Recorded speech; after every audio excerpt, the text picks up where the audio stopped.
What's up, everyone? It's Jay Ray, the co-host of Q Points, and one really important way that you can support our show is by subscribing to it wherever you listen to podcasts. Q Points is pretty much everywhere. One of those places where you can subscribe, and we highly encourage it, is on Apple Podcasts. If you visit qpnt.net/Apple Podcasts. You could subscribe to the show and listen to all of the episodes. And please leave us 5 stars because you know you love Q Points, and leave us a review. We really want to hear from you, and it helps to spread the word about the show. It's that simple. Thanks so much for tuning into Q Points, and thank you so much for supporting us. Have a great one.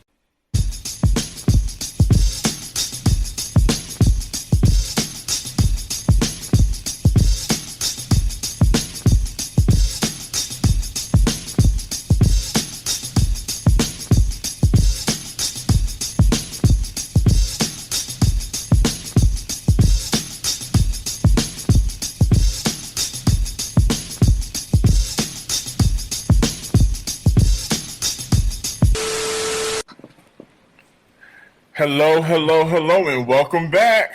I know y'all thought you was going to see us, but guess who's Bizak? That's right. Welcome back to Q Points. I am DJ Sir Daniel. What's up, good people? My name is Jay Ray, and I also go by my government of Johnny Ray Cornegate III. What's happening? We are back with another episode of Q Points. Thank you for rocking with us. Life happens. Yes. And I am super happy to see you back, Jay Ray. I know that this has been a very trying time for your family. Mm-hmm. My thoughts and prayers are always with you. And I'm sure the Q Points family is also holding you and your family in love and prayer at this time. So thank you. Thank you for being here. Thank you, man. Let's get to it because we got some stuff to talk about. Oh, my gosh.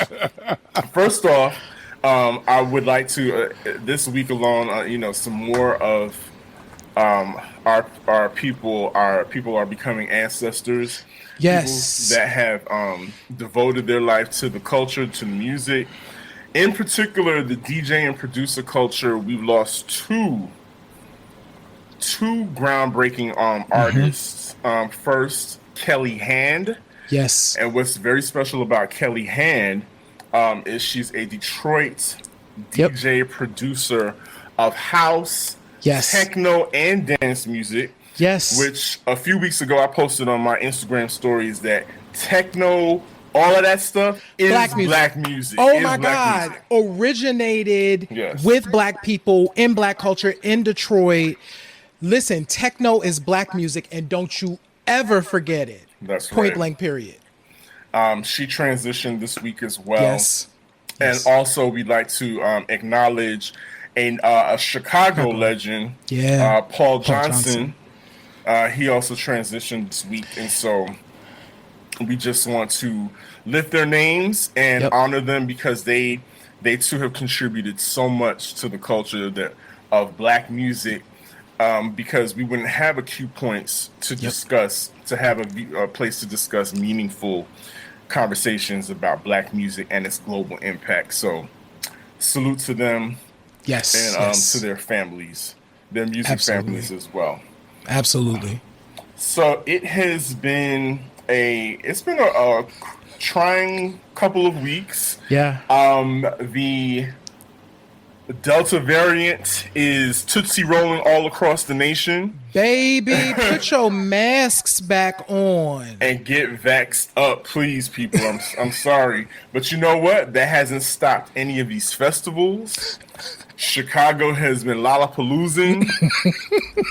and Miami, of course, was the scene of the Rolling Loud. I haven't heard about the Rolling Loud. What happened there? There was a little concert called Rolling Loud a couple weeks ago, and just something happened. Some kid rapper got up stage and said some foolishness. But I want to start off this segment with opening up with a quote, an article that came out recently. And it starts off, and I'm quoting this article. It says, "What DaBaby did on stage wasn't hip hop. and it wasn't rooted in Black liberation. I appreciate his apology, and at the same time, he isn't absolved of wrongdoing. DaBaby needs to grow from this. I hope that he's more knowledgeable about HIV today than he was previously. Perhaps he should listen to BDP's, Boogie Down Productions, by all means necessary to understand the power that he has when he's holding his microphone and the weight that the title of MC carries. It's not an Uzi, but it weighs a ton. And that the author of that article just happens to be with us. Wait, I think. Oh yeah, it's you. It's J-Ray. I did. I wrote that. Did you love my Public Enemy reference at the end? I brought out all of my hip hop. You literally brought out the big guns on that one. Yes. You literally brought out the big guns on that one, and I think it's a perfect way to start this discussion. I kind of, when we were discussing coming back and doing the show, I was kind of like over it. I was like, everything has been said. Mm-hmm. Even in your article, you said, I don't want to pile on what's already been said about DaBaby, because a lot has been said. Yes. He's gone on maybe 10 different shows, huge festivals that have dropped him now. Yeah. Because of his inflammatory statements. And now we're here. We've got people like T.I. running to his defense when he's running from the law and getting arrested. Getting arrested. Bro, literally got arrested. Literally focus on your own life right now. This ain't it, bruh.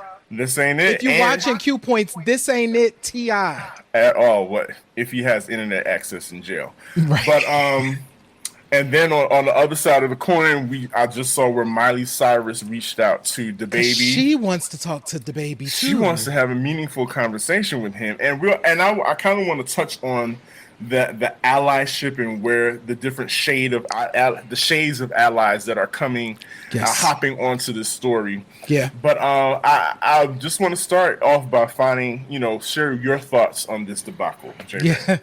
I want to first say, I was really encouraged. So there are 11 organizations, LGBTQ organizations that serve Black folks and other people of color who have an open letter out to DaBaby. So if DaBaby ends up watching Q Points, you need to read that open letter. We're going to link it down below, but is really not only sharing information, but really asking DaBaby to come into a conversation. And that I wholeheartedly support. So here's where I am. I think I said everything that I really wanted to say in the article. And we'll put that link there as well. I think what I am struck by, and I talked about this actually in another person's post today, is how we Black folks are so forgiving. White people cancel people all the time. They call it blackballing. It happens in entertainment all the time, where a person is hot and then all of a sudden you don't hear from them again. We often hear these stories where it's like, what happened to so-and-so 10 years ago? And then you learn about them being blackballed in the industry, because white folks do that a lot. Black people, we don't tend to do that, right? Except in the case of Black women and Black LGBTQ folks who are up for cancellation. In contemporary culture, the only person that has been officially canceled was Chrisette Michele. Black people decided that Chrisette Michele was persona non grata. She was canceled. Black folks don't even cancel betrayal, because Kanye is about to sell out Mercedes-Benz Stadium again. So I think, yes, we can have the conversation on, why didn't we cancel DaBaby for all the other stuff? Because Black folks we apparently didn't want DaBaby canceled. Okay. That apparently wasn't a thing that we were interested in. So I say, let's not have that conversation, but let's call in our history. That's why I wanted to put that in the article. Hip hop has a rich history of trying to talk to our community about HIV and what is happening within it. And I think we need to go back and rely on that history and begin to incorporate more of that into things. So that's really what I have to say about this situation. Like, where are you at this point, Sir Daniel? So you just reminded me, I've jotted down a couple things that I wanted to speak on, to touch on lightly. Because as you stated, the whole cancel culture, and I put that in air quotes because that's become like the trigger word for most people that don't want to be held accountable. Right. It's because they feel like, oh, well, I guess I'm about to be canceled. Mm-hmm. Well, here's the thing. Granted, because of social media, because of technology, every and anybody is able to share their opinions in a crowded room. They can stand on a chair and shout whatever foolishness or whatever knowledge that they want to share, right? But that does not absolve you from critique, no, or rebuttal. Mm-hmm. And so I think one of the things that let me touch this. You mentioned Chrisette Michele. Yep. Black woman. Yep. DaBaby actually punched a woman in the face, and his excuse was that she was masculine presenting, so he didn't realize that she was a woman, so she hit her because he felt like his space was being violated. He was also he was able to gain some popularity riding off the wave of Meg Thee Stallion. Yep. But now has decided, because he has decided to take sides with another young man that was implicated in the shooting, the assault that she was involved in, decided to use his opportunity, his platform, to make a joke, make light of it, or to rub it in her face. So again, those are prime examples of how Black women are singled out and I guess targeted in this culture, but nobody wants to cancel them. I mean, they're canceled easier than Black men. And then we also have Boosie, who for whatever reason just cannot help himself and talking. He just can't help himself when it comes to gay people. He just cannot help himself from stepping into grown folks' business, as our OGs would say. He just can't help himself, and he dragged in Lil Nas X. And Lil Nas X is sitting at home drinking coffee like, what? What did I have to do about it? Now, how, as the Nene meme goes, now how I get put into this? How I get dragged into it? No reason. And I think one of the things that he said, and I'm paraphrasing, is, my sons are here and they don't want to be gay, so I don't need you in here turning them gay.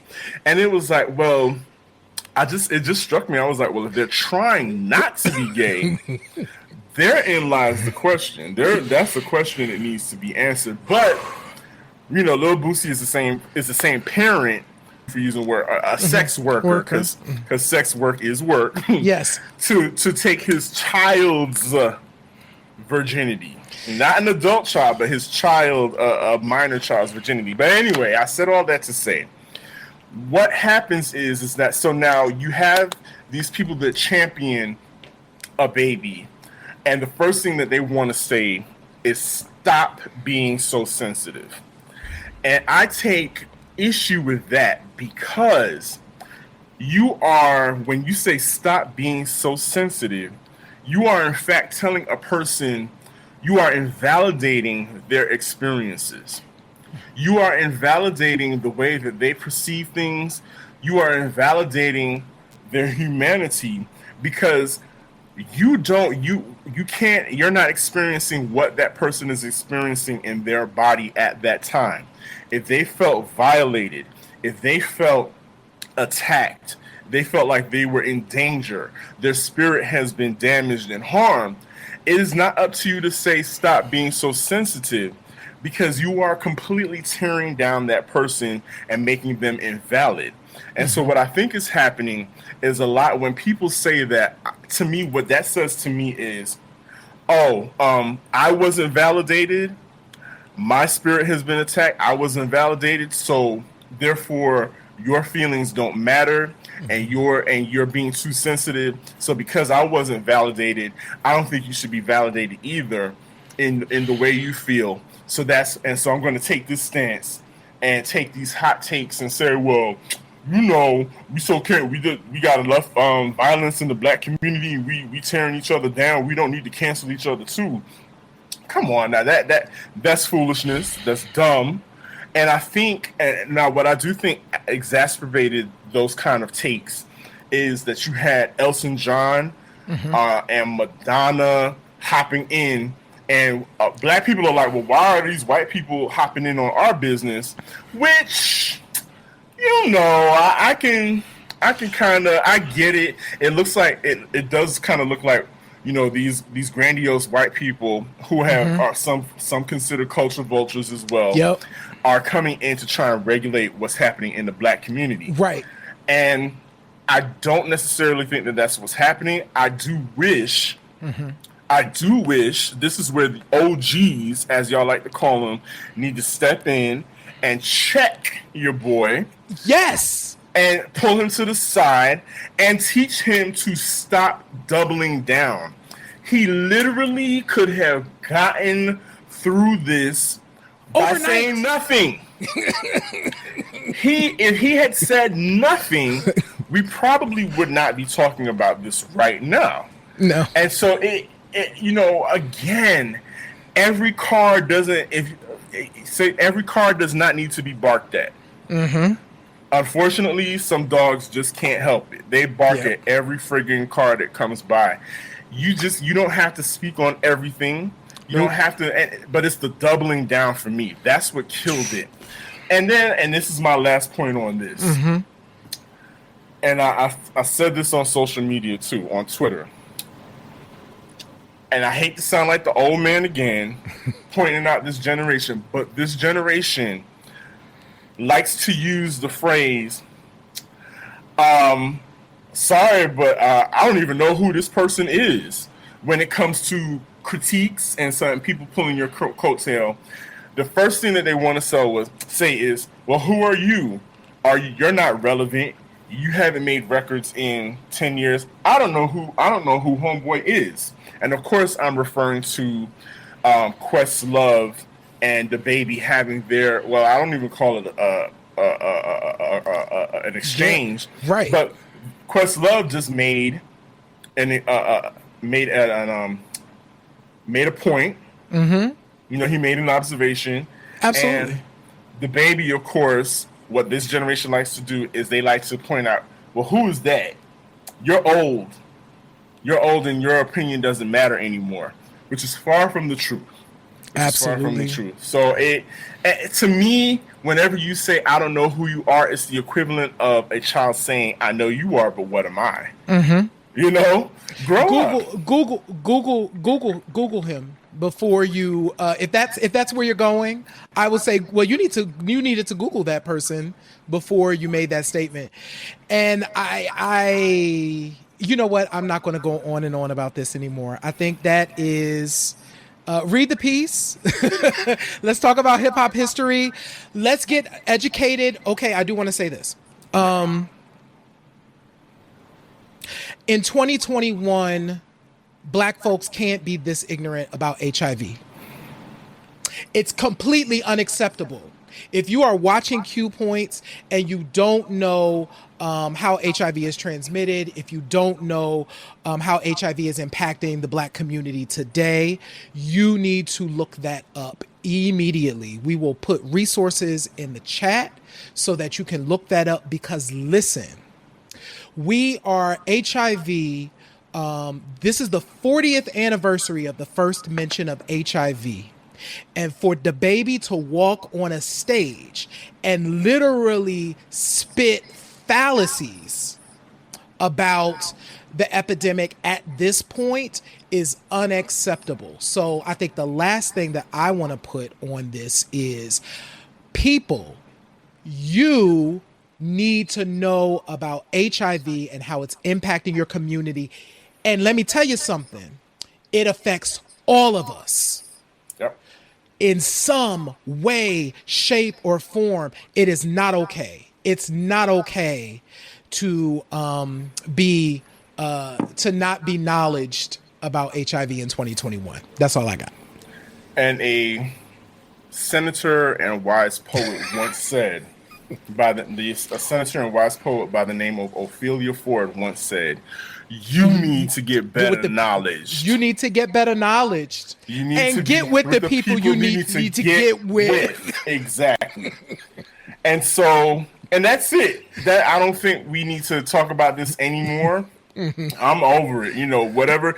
And, people like to say, well, he's being canceled. You know what?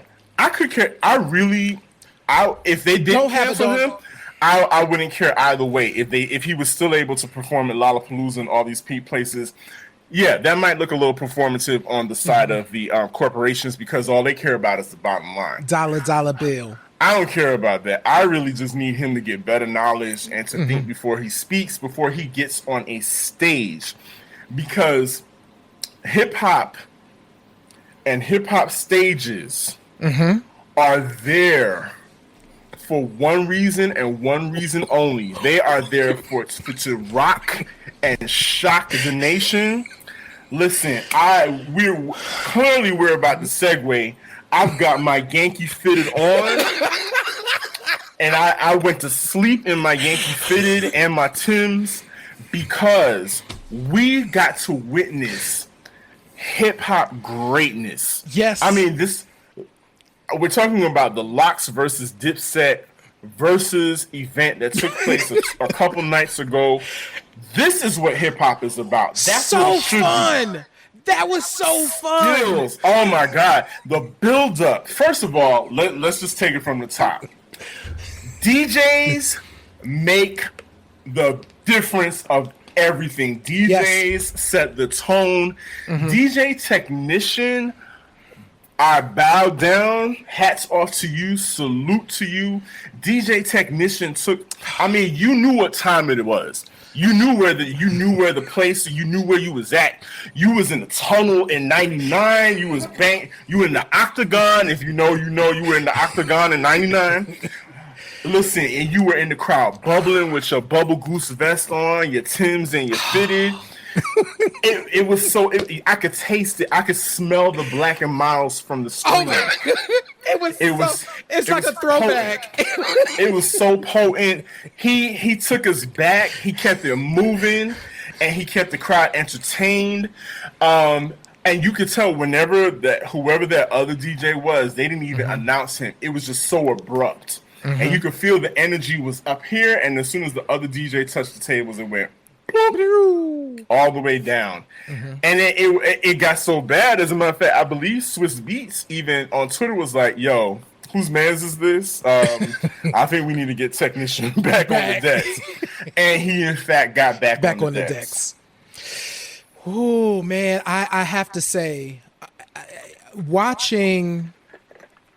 So I wrote this on Facebook. For whatever reason, I was using Facebook like Twitter last night. It's fine. I'm old. Hey. But I was like, this Verzuz is going exactly the way I imagined it would go. 100%. Like it was what I was like, this is what I love. What I love about hip hop. I want you to come and just be hard as nails and spitting and all of that. So that Verzuz, comment below. What did y'all think? That joint was I enjoyed myself watching that. It felt stronger. Yes. I left that feeling like I can do anything, and there was a man on that stage that was like on necks, that was not going to let people breathe. So and listen, I lived. Let's talk about it. Okay. let's deal with this. All right, let's talk group dynamics. Yes. All right. So we have the Locks, who have been together for 30 plus years because they grew up together. Three gentlemen. They grew up together, so they've known Styles, Jadakiss. They've known each other forever. And then you have the Dipset, who also did the same thing. Grew up together. They've been together for forever. Yes. Now, it was plain as day, though. You can tell that the Locks are still in lock with each other. Yes. Every single day. And they have each other's backs. Yes. What I saw was the Locks are a hip hop supergroup, and what I saw and Dipset is a collective. Yes. Of solo artists. Yep. And so I think that might have been the kink in their armor because they came out there operating like operating like they were Voltron, when in fact the blue line fell off and they couldn't form Voltron. Exactly. They just could not form Voltron to save their lives like the other night. And also, at being a man of a certain age, I can tell that Kiss, Styles, and Sheep are in great physical shape. Because that physical shape also affects your brain and how sharp you are. Yep. There were all kind of jokes last night about, Jadakiss mainlining turmeric and ginger shots, and that's what had him on 100. But you know what? Last show, what were we talking about during the last show? We were talking about health. We were. And how much of a difference it makes, and we saw that play out on stage. Absolutely. So if you go to one of the things, if you watch Jadakiss's Instagram, you will watch him do these like pull-ups and like a dip sort of thing wherever he might be. And even when he was like you could tell like one day like his leg wasn't doing a thing, but he still ran up there and was doing it. Just really being engaged in taking care of his physical health as he's aging, and also watching him reach back to the younger community and then we talked about Styles and Styles' juices and like all of that stuff, and like watching these men on that stage, to your point, Sir Daniel, is like, this is why we have to take care of ourselves. You get to walk up on stage like you're 29 and wear folks out. And wear them out. You had the breath control. You didn't. We had Cam sitting on the side in a lawn chair, right? And I know that it was supposed to be in effect like these guys are putting us to sleep, right? Didn't quite work out. It didn't work out like that because nobody was asleep at all. Now, to his credit, Cam is in the best shape of his life. Yes, and Jim Jones too. I think that part of his thing is working out and whatnot. But I don't know. It just didn't hit the same as the way the Locks did. And one other thing, speaking of group dynamics, if you noticed, whenever Kiss was rhyming, and we all know, yes, it's plain as day, Kiss was the MVP of the night. Absolutely. But when Kiss was rhyming, guess who stood back to back with him? Styles. Right there. And Sheik was like the defense, like exactly, and holding on people like, and don't nobody want nothing. I'm protecting my boy as he's spitting right now, as he's kicking one of his death-defying freestyles from the mixtapes, right? And so that is how they're a group. They are a group, and they still practice. They clearly practice. They practice. They were ready. Like they came into that space knowing they had as the kids would say, they had an assignment. They always understand the assignment. They always understand the assignment.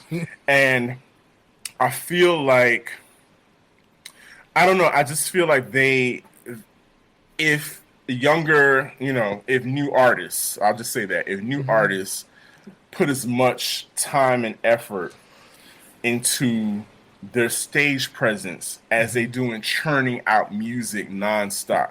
Because that's the thing, is like it's churning out music, churning out products so that people don't forget you. Because people will forget you. Yes. But there's a quality versus quantity thing here. And listen, we still appreciate good stage performance. Please, Jesus. Please, please, please.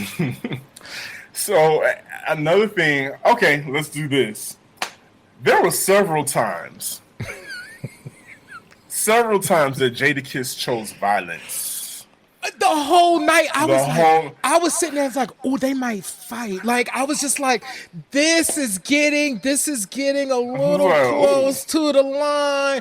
Because back in the day, there would be those times at hip hop concerts, in particular, if you was going to an underground show, and that's how you can tell. There was another thing, and I do want to add here, that these men are age. You could tell that they know each other. You could tell that they take both sides, Dipset and the Lox, like they take their craft seriously, and they also know who's on the other side, right? So they weren't strangers. Right.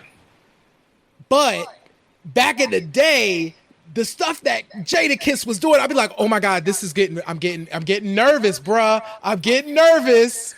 When he snatched Joel's little rag. All of what Joel's was wearing. It was a lot. I was like, okay. I thought, and then stepped on it. I was like, is there about to be a shootout? Right. Oh, and speaking of which, can we just touch on this real quick? Why must there be 200 people on stage that are not rapping, that are not DJing at these concerts? I kept thinking to myself, y'all, this is not Summer Jam. It's not. And Summer Jam, for whatever reason, there's always 100 people on stage during Summer Jam. How do these people get out there? Because if security, clearly somebody let them on stage. Right. And then you have to have security say, and even the performers were like, look, if you are not me, get off the stage. Even if you look like me, get off the stage. You do not, if you don't have a record or you're not planning on rapping this evening, get off the stage. If you don't actively have a microphone in your hands, get off the stage. Even DJ technician at the beginning of the night, I'm him. Get from behind me. I don't need anybody standing behind me. That's the thing about DJs. We do not like people standing behind us. Maybe to the side, off to the side, maybe, but where I can see you. Right, exactly. But get from behind me, please. So yes, I that's a cultural thing. I don't know how it happens every single time, but please stop crowding these stages. Yes. But back to the whole Jadakiss choosing violence. I think this clip that you're about to see by far was the dirtiest. Oh, and just the nastiest, just the nastiest way that Jadakiss could have gotten at the Dipset crew. Hold on. Are you kidding me? We got Grammys, nigga. We got Grammys. These niggas don't know what Grammys look like. They know what Grams look like. We got Grammys. Don't fucking play with us. Let's go. Turn the music up. Not rap, nigga. Hey. Spicy. We got Grammy. I was like, they do. Because for what, I don't know what possessed Joel's to say they don't have no songs for the ladies. Are you kidding? And he's like, we don't? We don't? Let me show you what we got over here. Because clearly you don't know what you're talking about. And, wow, we got Grammys, but they know what Grams are. Mm-hmm. Clearly saying that you guys are just not on it's like, we got Grammys, they got Grams. I was like, wow. Yeah. Wow. And I understand the love that people have for Dipset. Dipset is like a really true homegrown movement, a true Harlem movement. Like you can't, Harlem. Yes, they ran real heavy in Harlem, but when you get past 125th Street and you get outside of New York, it's like, what you gonna do? So I just thought the whole evening was just, it was great. Just classic hip hop. And if you're a hip hop fan, I saw so many folks just like, oh yeah, this is what that was like. Listen, and there are, DDM said this. He was like, there is something to behold about battle-tested MCs on stage. Like when you can't fade that. That's hip hop. It's like you have to talk spicy. You got to talk real greasy, but you got to have the music and the rhymes to back that up. And it was just a complete wash. It was almost unfair. By the end of the night, I was just like, oh, they're just like barely phoning it in now. Like it was just like Dipset was just kind of like, we just gonna play some joints, because every time they thought they was going to get it, oh, y'all don't got a New York joint like this, and then they was like, oh, we don't, okay, technician, drop that. It's like whatever they threw at them, they had an extra clip. They really did. They truly did. But the great thing about it was that at the end of the night, they had Kiss and Styles had the mindfulness to say to people, to the audience, listen, we're all cool up here. We've had this conversation. We said we are going to give you all a show and remind you what hip hop is. We're going to talk real greasy. We're going to talk a lot of shit to each other, but it's part of what hip hop is. That's what we do. We play fight, all of that stuff. And then at the end of the night, they announced that they are in fact going on tour.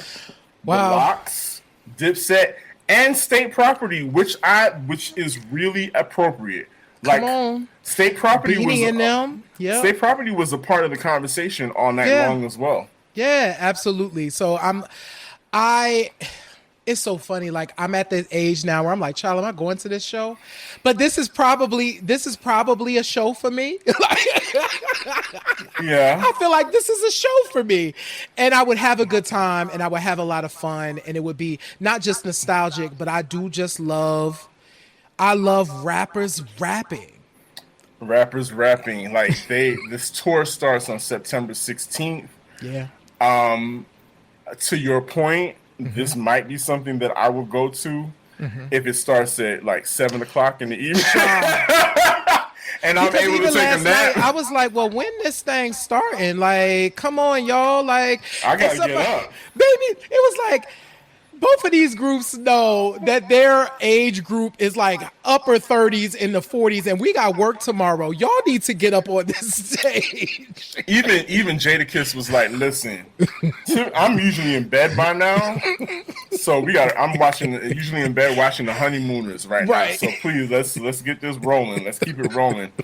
But again, I am very excited for this continuance of the craft, and that people have still have an appreciation for the music and for these artists, so that they can put on a tour and go out there. And like I said, State Property, which has a lot of Philly rappers. Is definitely like Philly is definitely needs to be a part of the conversation, especially your late 90s, early 2000s. Yeah.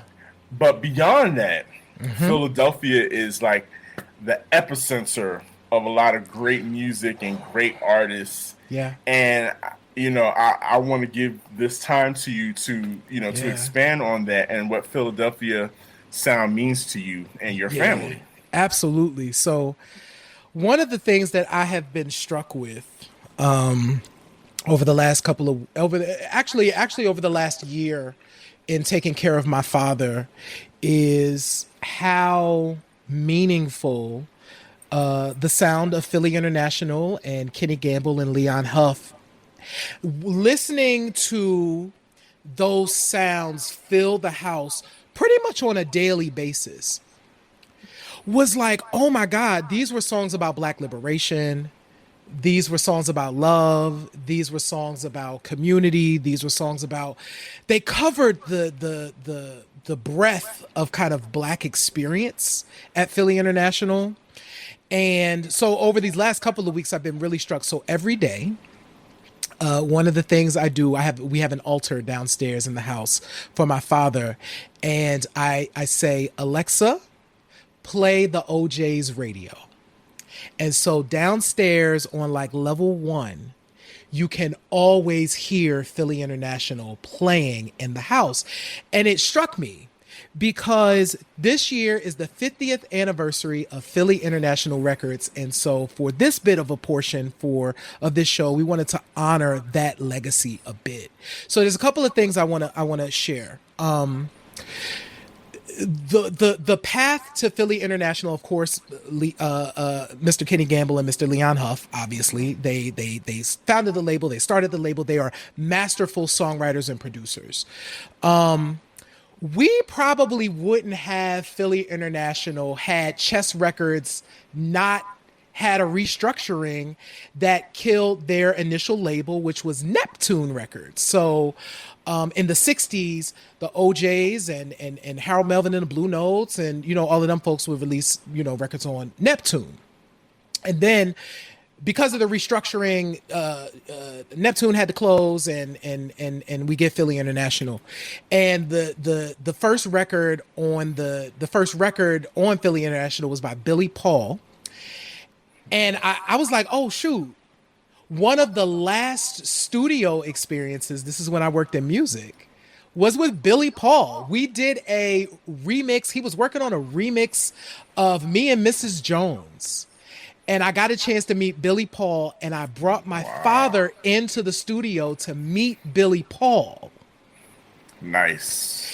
And because I knew it was like, oh my God, Billy Paul is here. My dad would want to meet Billy Paul. And I brought him into the studio. My dad sat in the studio while I was working. This is now coming back to me. So I'm doing my thing. I'm teching and doing what I'm doing. I wasn't the engineer, but I was the tech. So I'm bouncing about the studio doing what I do. And, everybody's working, the producers and Billy. And my father is there in that room. And I forgot that happened until just now. Wow. And how much that meant. Do you recall what their conversation was like? Did they have a chance to talk, or did they just meet and he had to go to work? I think they just kind of met. Okay. And I don't remember if there was like a super exchange. Okay. And I don't even remember how long we were all there in the room working that night, or how long my dad stayed. Like, I don't remember any of those things. But what's so beautiful, and the reason why I wanted to talk about Philly International is because there is such a rich history. When we think about the OJs, I was driving home tonight from I had to pick up something at Walmart, and If Only You Knew by Patti LaBelle came on.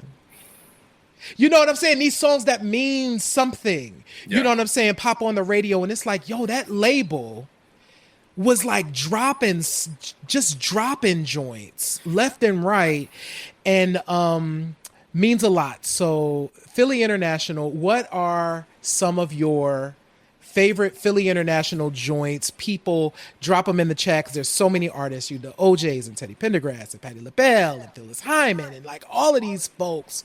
What about you, Sir Daniel? What's coming up for you? So you mentioned Billy Paul, and I think I have in my regular rotation in the car is Let the Dollar Circulate. Oh my! Which is has been sampled to no end. Yeah. A lot of his records have been sampled. Yes. And when I think about the Philly sound, it's kind of awesome to me how organic the talent is and how abundant the talent is in Philadelphia. Mm-hmm. Like I saw a clip online of this animated story time with Questlove, where he's retelling the story of Patti LaBelle promising him some fried chicken and macaroni and cheese, and she's like, "Oh yeah, I loved you. I love you. I loved your dad," because apparently Questlove's dad is a well-known musician from Philadelphia as well. Mm-hmm. So stories like that just drive home the point that this is not only is it just like a magical place, but the magic is passed down through generation to generation. Yes. Like Questlove, was carrying on that that kind of vibe where he had the Soulquarians meet. Yep. It just became a place for all the artists to get together and vibe and to practice and to build together. So I don't know. I've been to Philadelphia. I've been to Philly once. Oh, okay. And it was like a one night stay. Yeah. On my way to somewhere else. And and it was cold, so I really didn't get a chance to like knock about the city and to really soak it up. But it's one of those places to me that has always seemed there's like a mystique to it because of the music. Yeah. When I was a young person, and doing my poetry and doing my music thing, especially in the early years of the internet. So this is in the late 90s, early 2000s, when now the new Philly explosion is happening, where, the Roots are now, many years into what they were doing, and now they're able to blossom a new sound. So Questlove and Stacy, what is Stacy's last name? Fly Girl is what Stacy went by. They ended up starting a night. And this night at Fluid Nightclub ran for years. And so at this point in my life, there were like these. We were on message boards back in the day. Yeah. And so it would be the Square Bizzers, but we were also on the OK Player boards, because now OK Player is like a huge thing. But back then it was like super niche, and it was it wasn't a small community. It was actually international, but people met up on a regular basis because you're talking about music all day with people who might be nearby. But we would gather in the back of Fluid. Like, it was just a little room with like a couch and like a dark room. And so we would go back there. We would come in the club and go sit in the back. And then when our joint came on, we would run out on the floor because it was hip hop all night. We would run out on the floor, do the thing, and then run to the back. But it was all in the same spirit of what Philly was and what Philly music was. And one of the things I like to talk about, if you've known me for any period of time and I'm talking about music, I consider Teddy Pendergrass to be the first disco star. So let's talk about it.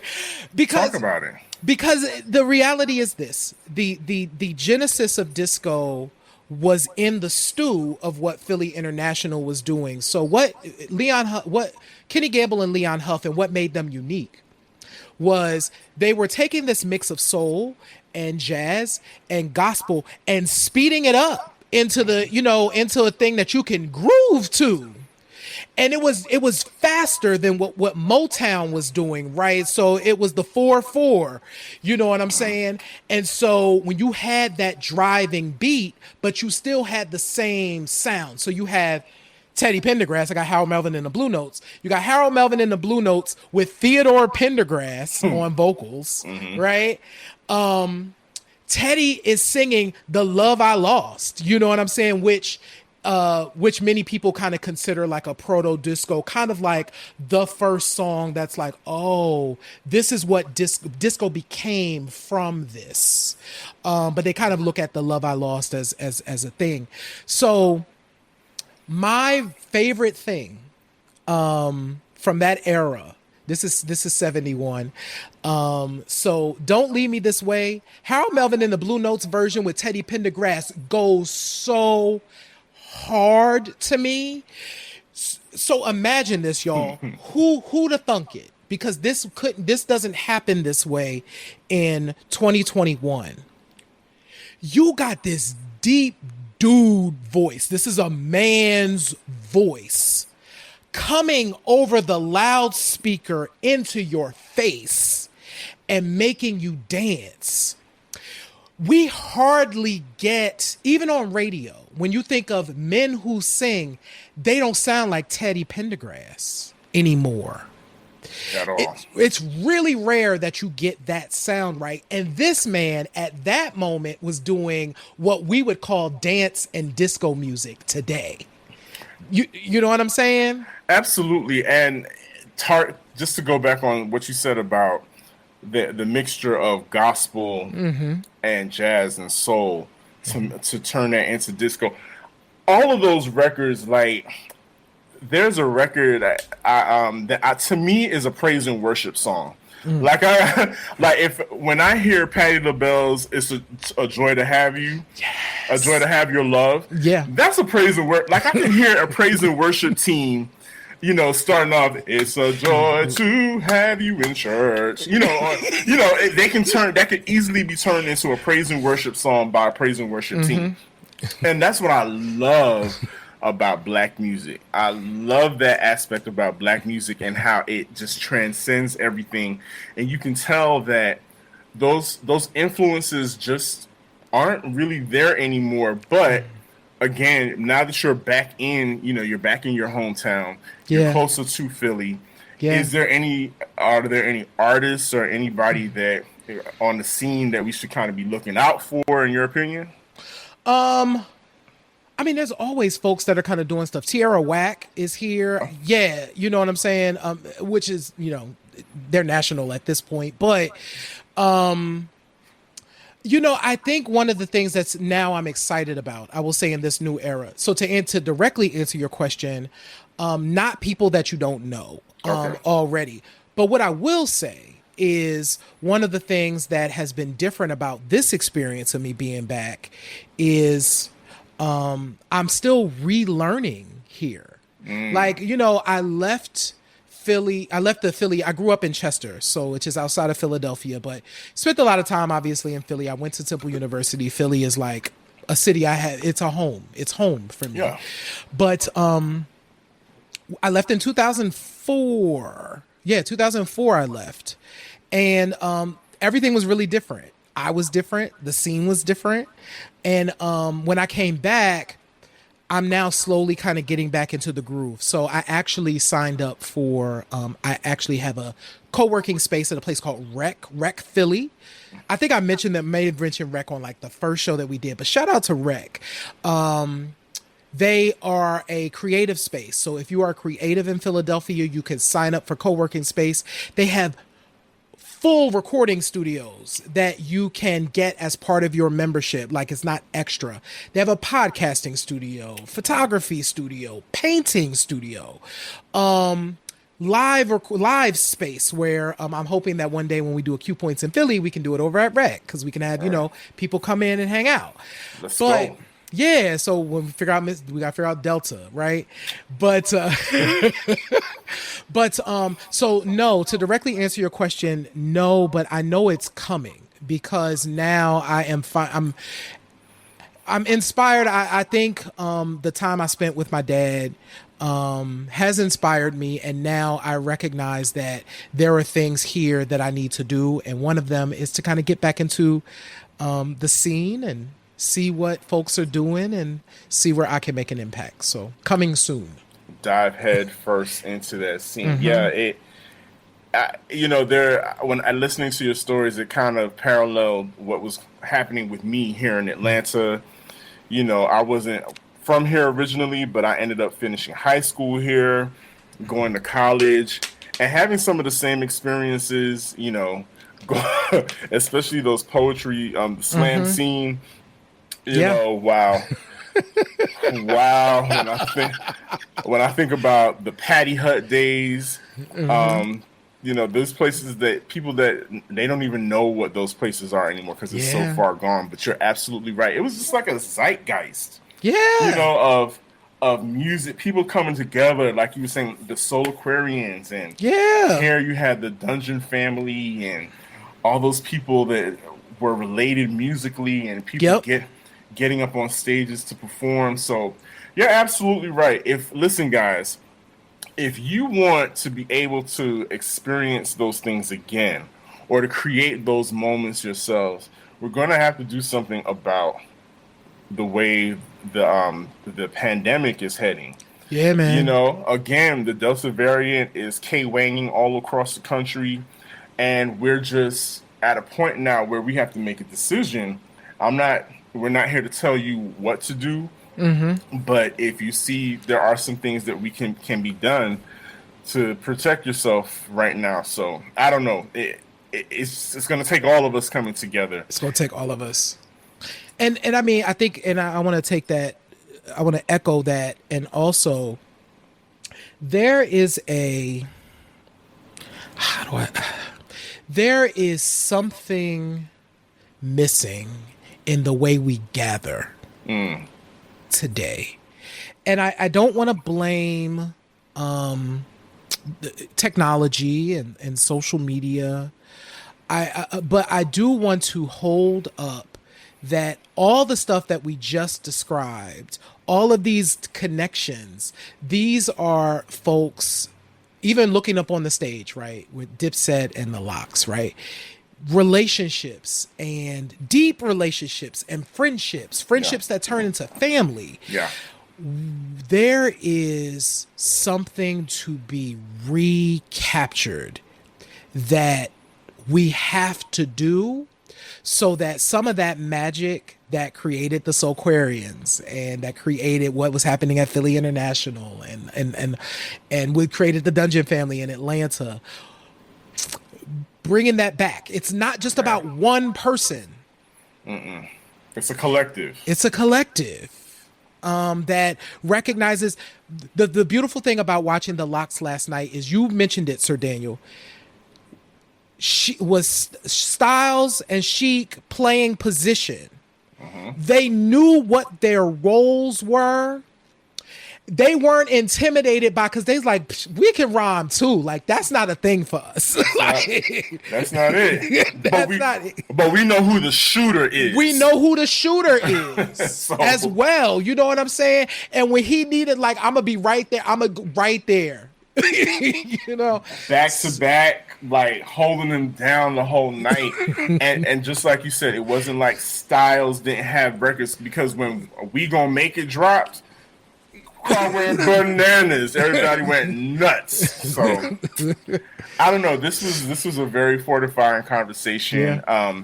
I really appreciate you sharing that your experience with us regarding the memories that your dad in Philadelphia sound you created with him.